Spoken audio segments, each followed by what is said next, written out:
Maraming financial coaches ang magtuturo sa iyo kung paano mo makakamit ang financial freedom. Bibigyan ka nila ng mga practical advice at routine na dapat mong gawin. Well, wala namang masama rito. Ang problema lang sa mga ganitong advice, short-term solution lang siya. Parang bubble gum lang na itinapal sa butas ng bubong. Hindi ito tatagal. Ang kailangan mong gawin ay palitan ang bubong ng bago. At iyan ang ituturo ko sa video na ito. Hindi ako magbibigay dito ng mga typical na practical advices dahil short-term solution lang yan. Bagkus, dito mo matututunan ang tamang financial mindset na magdadala sa iyo sa financial freedom. Nabanggit ko kanina yung analogy ng bubong. Ganito yan. Yung bubong ay ang financial mindset na mayroon ka. Yung bubble gum ay yung mga typical na short-term solution na binibigay nila sa iyo. Hindi pwedeng puro tapal na lang. Palitan mo ang bubong mo. Dapat ang mindset mo ay taba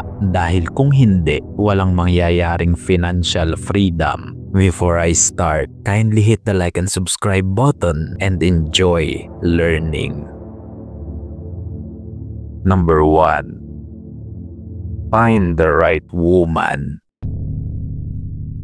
A good woman is an investment. A bad woman is a liability. Kalimutan nyo na yung mga babae na puro ganda nga, wala namang mga utak. Liabilities lang sila. Kakainin, sisipsipin at uubusin lang nila ang pera mo. Kahit gaano ka kagaling sa financial mo, kung nasa maling babae ka naman, hindi ka magiging malaya sa pera. Tandaan mo yan. Huwag ka nang magpabulag sa ganda, puti ng hita at laki ng joga. Kung puro gastos lang ang nasa isip niya, maling babae yan. Hindi ka niyan payayamanin. Pumili ka ng babaeng may financial maturity sa isipan. Tipong mukhang pera pero nasa tamang dahilan. Yung babaeng negosyo ang nasa isip kesa mag-shopping. Yung babaeng tutulungan kang mag-isip kung paano mapapalago ang pera nyo. Yung babaeng matatawag mo rin na business partner balang araw. Yan yung klase ng babae na dapat mayroon ka sa buhay. Ngunit naiintindihan ko naman yung ibang lalaki dyan na mas gugustuhin pang mag-isa silang nagtatayo ng emperyo nila. Wala rin namang mali dyan. Ngunit iba pa rin yung nagagawa ng isang lalaki kapag may partner itong patuloy na naniniwala at walang sawang sumusuporta. Lalo na sa oras na akala mo'y hindi na mag-work ang lahat.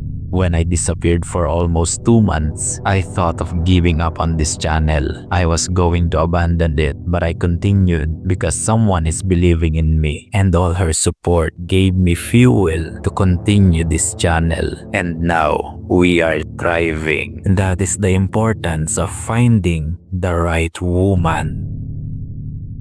Number 2. Stop taking cheap drinks. Wala namang problema kung hilig mo ang uminom tuwing may okasyon, selebrasyon o social interaction. Walang mali dyan. Ang problema lang kung iinom ka, iwasan mo yung mga cheap drinks sa mga cheap na lugar.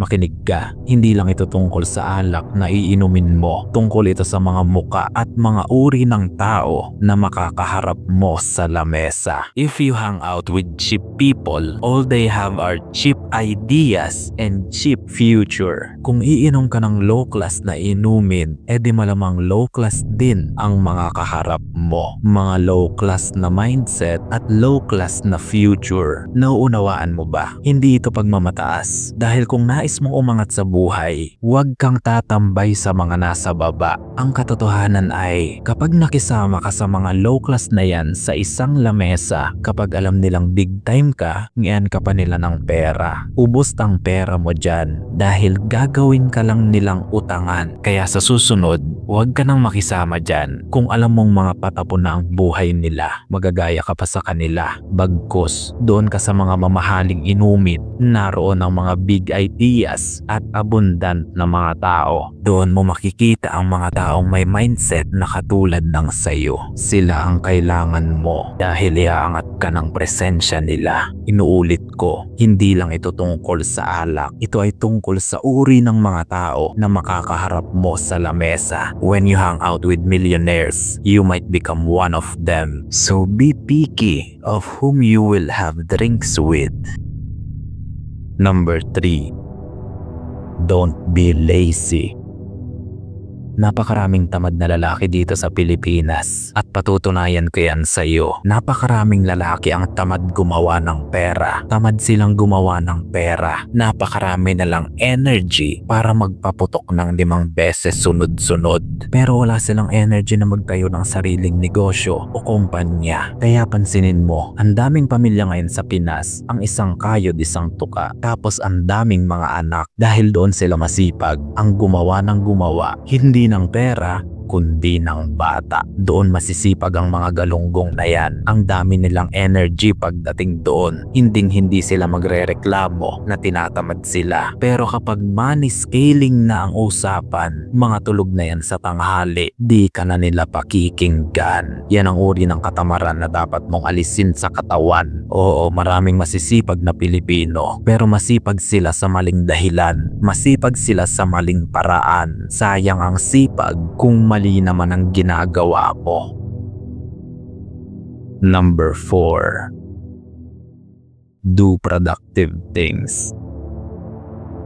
Kung puro basura ang laman ng utak mo, basura rin ang magiging buhay mo. Kaya patapon ang magiging tawag sa iyo. Napakarami kong kilalang lalaki na eksperto pagdating sa mga video games, online games, sports, politics, celebrities, at kung ano-ano pa. Pero kapag ang topic ay tungkol na sa investment, business, and innovation, nawawala na sila. Mga inaantok na. O kaya naman ay nakatitig na sa cellphone habang tumutulo ang laway. Ang bibilis nila kapag mga viral issue ang pag-uusapan. Pero kapag money talks na, nawawala na sila. Iwasan mo yang ganyan. Ang isang tunay na lalaki na naglalayong makamit ang financial freedom balang araw, hindi dapat tumulad sa mga ganyan.